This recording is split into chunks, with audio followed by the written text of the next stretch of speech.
You know, after being in the broadcast industry for more than 40 years, I've got quite a library, quite an extensive archive of stories and shows I've done in the past. I keep them on hard drives like this. I've got a bunch of these, and I was going through one of these today. I don't know, I had a few minutes just kind of poking around to see what was there, and I found some video that I think is worth sharing here. It's video of Mitch Rompola that was shot in the mid-'80s, just before he took that world record buck that got so much attention. Now, this is part of a franchise I had at the time called News 5 Outdoors. It's not shot in high def. It's not high quality. The production value isn't very good. My voice isn't very good.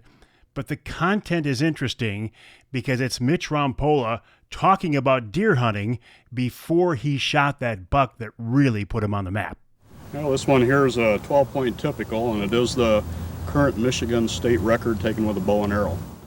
Mitch Rompola has taken more trophy bucks with a bow than anyone else in Michigan. Probably the main ingredient is really knowing your hunting area almost as well as the deer would.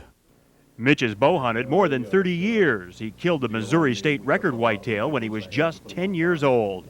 A lot of guys go about it the wrong way. They're trying to find out exactly what the deer are doing, so they're trying to keep tabs on the deer visually. With whitetails, you can't do that because of the thick habitat they live in. The Traverse City man has 13 bucks in the national record books, many of them killed in Grand Traverse County.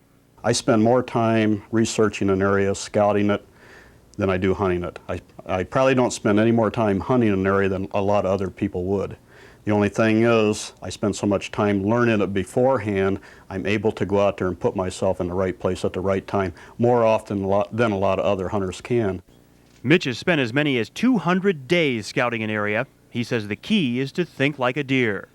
I go out there and I'm looking at, okay, and how can I give myself an opportunity at a shot at this deer? And I approach it that way, so I think that's the difference. And I try to maybe put the luck factor a little more in my favor. Mitch will probably rewrite the record books several more times, but even if he never takes another trophy whitetail, Mitch Rompola has left his mark on the sport of bow hunting. This is Mike Avery, News 5 Outdoors.